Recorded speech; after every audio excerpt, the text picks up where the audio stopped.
All right, Virgo, thanks for tuning in to your November of 2014 horoscope. My name is Athen. All right, so let's have a look.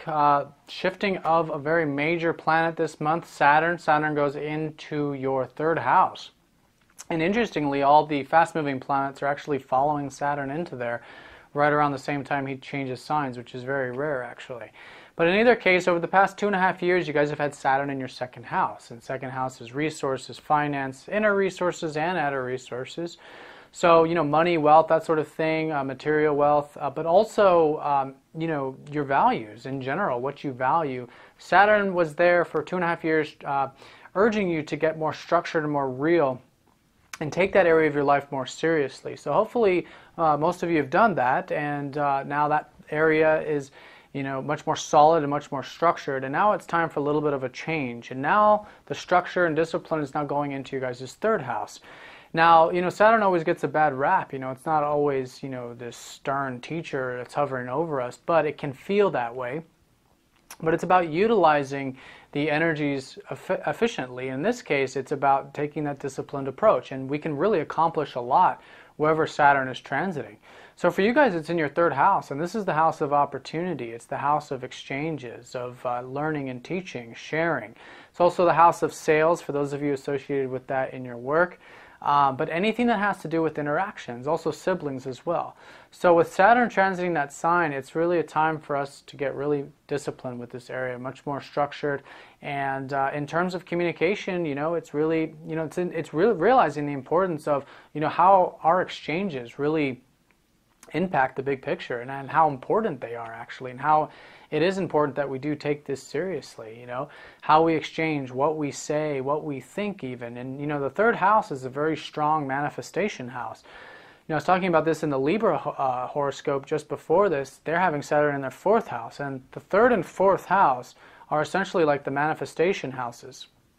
The third house is what you envision, what you think.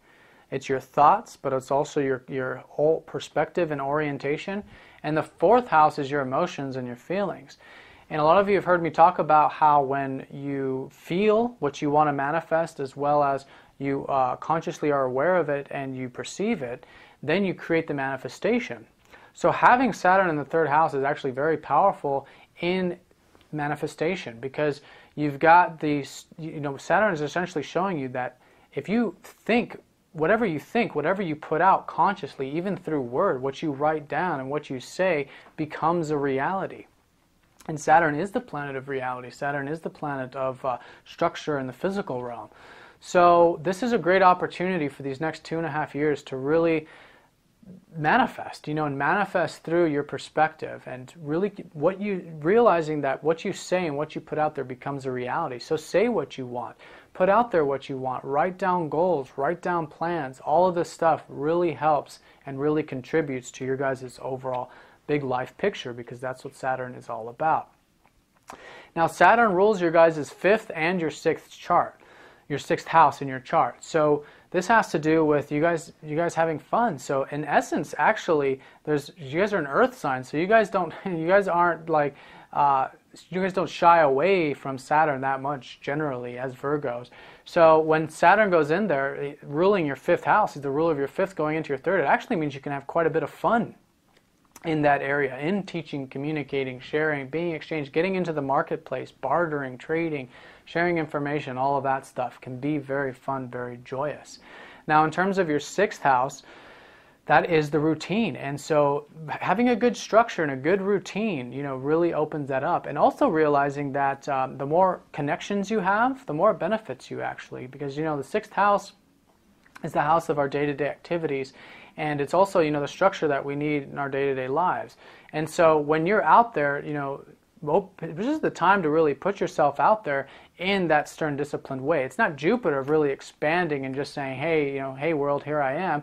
It's actually saying that, hey world, here I am, but in the practical way, in the grounded way, and taking the practical steps to do that. Because the more you do that, the more opportunities the more channels of opportunities you have, the more, in this case, opportunities can come to you from that third house. So the sixth house is, this is material. This is by doing this, you guys can, attract a lot of material stuff to you in order for you to have a better life, because that's what the sixth house is. It's the material stuff in our life that helps us have what you might call a better life in that expression of the term.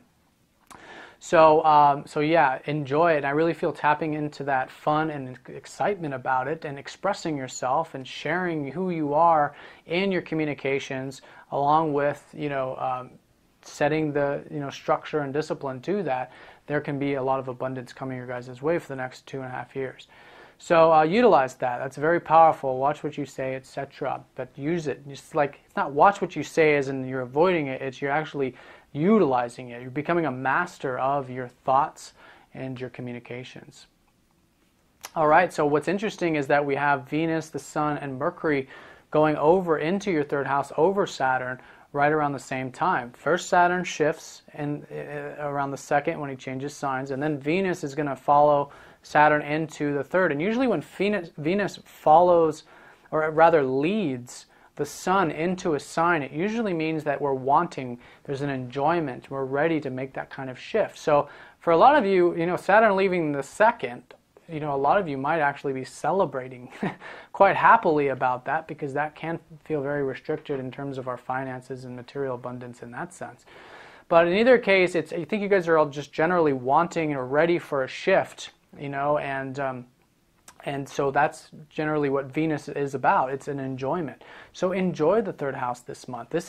I feel this month is really just like a little microcosm of what we're to experience in the next 2.5 years with the Saturn transit. So it's becoming familiar with the energy, and in this sense, enjoying the energy. So enjoy the interactions. This is really a time to just put your guys' self out there now, and enjoying that process. And it's relationship oriented, because Venus always is. So create those relationships, and by creating more relationships, you in essence create more opportunities. Now the Sun's going into your third, so there's a great vibrance and vitality that can come from this. So tap into that, express yourself again, emphasize, be yourself, express yourself to as many people as you can. That's going to attract, abundance to you. And this is inner and outer abundance in relationships and other types of abundance.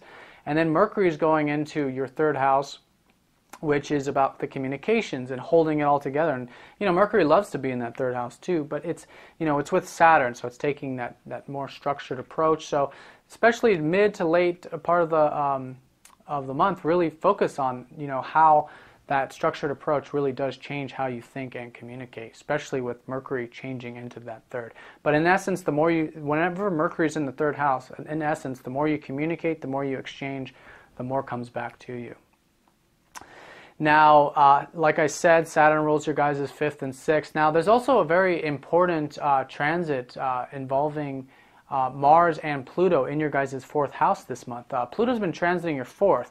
So in terms of that, there's been a lot of restructuring to your guys' inner state, your inner temple, also home and family and this sort of thing. It's very slow transit, it's very long. But it's important when Mars goes over Pluto, because there's a tremendous amount of energy that can be used here. And again, like I said, with the conscious element, there's also the feeling element to it as well. And this is where this comes in for you guys. Around the 10th, with this conjunction, there's this burst of powerful energy. And for you, it's inner energy, because it's the 4th house. So utilize it. Utilize that energy. Like I said, the top 3 chakras with the lower 3 chakras creates manifestation. So an example of this, might be, digging deep to get that wherewithal, to get that drive, to get that ambition, to manifest, and to just get those wheels turning and just to do what you want. There's a tremendous amount of energy to do what we want, you might say, this month. And this is all coming from your guys' inner state, from your feelings. So using that, channeling that energy. And on a more mundane level, there's a tremendous amount of energy that can be put into your guys' home or family area. So for those of you who are restructuring that area, utilize this energy constructively. Like I said, it's very powerful. There's a lot here. And if you find yourself with excess energy, especially in the 4th house, because the 4th house does rule the body, there might be excess energy in your body, so work it out through exercise would be another great release, because it can get quite intense with Mars over Pluto like this. Now, in terms of the full moon this month, we've got the full moon taking place in Aries, which is your guys' your 8th house. This is happening around the 6th. So there's an illumination here, and this is kind of a feedback, you might say, or culmination of what took place last month in October. In October, there was a heavy emphasis on the finance resource side of things, that 2nd house. And now there's an awareness coming into the 8th, which is opposite the 2nd. And so usually what this signifies is a time of realizing that while it's important to take care of yourself and take care of your values, there's other aspects of life. There's more meaningful aspects of life, you might say. There's deeper aspects of life. And so this is a time when we really are aware of this and we want that change. We're like, wow, I think we do want to get into the more meaningful side of things. So I feel that this is, really illuminating. It's also the house of transformation and change. So a lot of you will have changes, but it's, it's a full moon. It happens once every year in this area for you guys. So just looking at your whole life, be willing to make changes, look at it and see what changes you want to make. And so the more willing you are to make these changes, you have that energy going for you so you can actually utilize it. And it is happening in Aries, like I said. And that's really strongly associated with this Mars conjuncting Pluto too. So strong energy this month for all of us. And for you, it's to make changes, whatever constructive changes you want to see in your life. So utilize that around the 6th. Now later on in the month, during the new moon, we've got the new moon in Scorpio on the 22nd. So for you guys, this is happening in that 3rd house. So that's why I feel like things are just kind of slowly going into that 3rd house. First it's Venus, okay, you're enjoying the communications and the learning, whatever it is you're doing. Then you're expressing yourself with the sun there and gaining that creativity and vitality with it. Then you're exchanging with it with Mercury there. And then at the last tail end of the month during the new moon, there's something new here, okay? So this could be a new opportunity. It could be a new, fresh perspective on things, because the 3rd house is our perspective. So a fresh new perspective, which then gets you going into a new direction.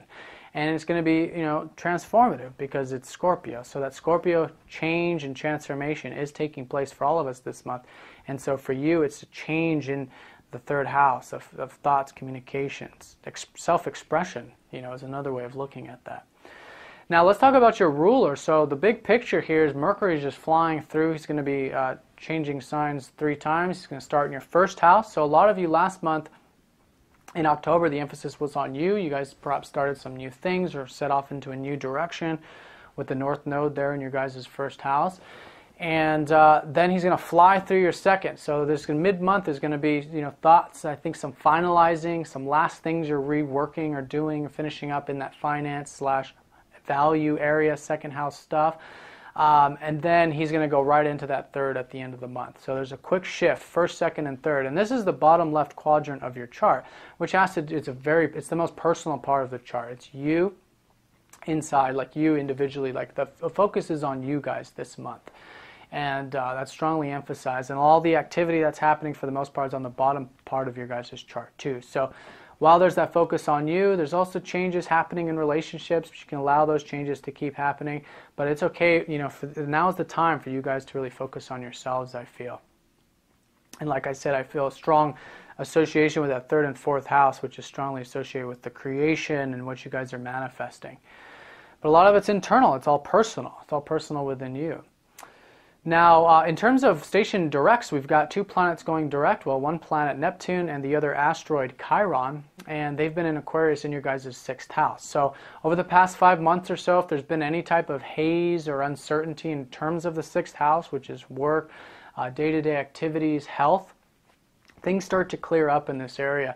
Things start to become more free. And a lot of you guys are actually healing through the routine, like it's so important to what we eat, what we put in our bodies, how much sleep we get, and all these things. And for you guys right now with Chiron transiting your 6th, there's a strong emphasis on the more you take care of yourself, the better your routine, the better your health, the better you feel, and the more healed you feel, because that's what Chiron really symbolizes. So a lot of you, there's going to be a shift there.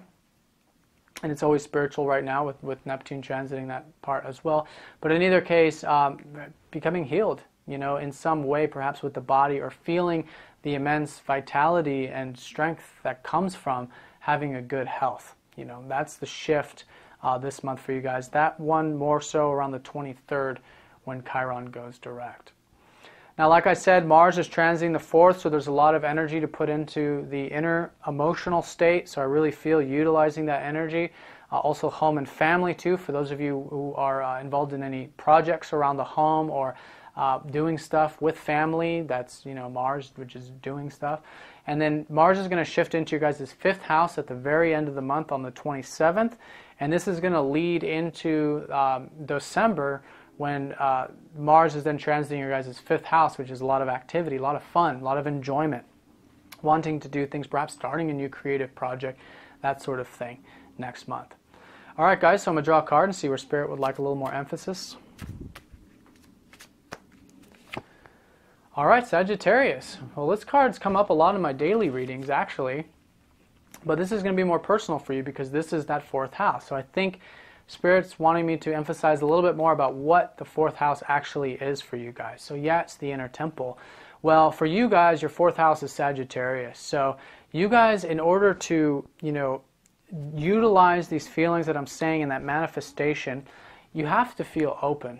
There has to be an expansion. You guys have to feel like wherever you are, wherever your temple is, which is you, or your home, it needs to feel open. So it's really, I think, an indication of this month, these changes that Pluto's working with is trying to make your home and your temple more vast, more open, okay, with the Sagittarius, and more free, and essentially, wherever we are, is home, because we have our home with us. Our home is us. It's our body, it's our temple. So essentially, with Sagittarius, it's optimism and it's expansion. So it's about you feeling free. If you don't feel free and expansive, then something just isn't right. So something needs to change. So maybe there needs to be some energy put into that with Mars this month, especially around the 10th when he conjuncts Pluto. So I really feel, with Mars and Sagittarius, it's like this expansive energy. It's wanting to open up, and there's this drive to do it. So utilize that. And you'll notice that the more you expand yourself, and this is expanding of feelings, but it's also expanding of your mind as well, and your environment, your physical environment, through traveling, through whatever it is, we all expand in so many different ways. But whatever makes you feel free, and be able to be your true self, and expanding that way, that is going to help create all of these positive changes that are happening in your life, and it's going to really create a positive inner, emotional sphere for you guys, which I think is what Pluto is really trying to show you with this transit in the 4th, generally speaking. All right, Virgo, well, thanks a lot for watching, and if you have any specific questions, please get in touch. Take care, and I'll see you next time.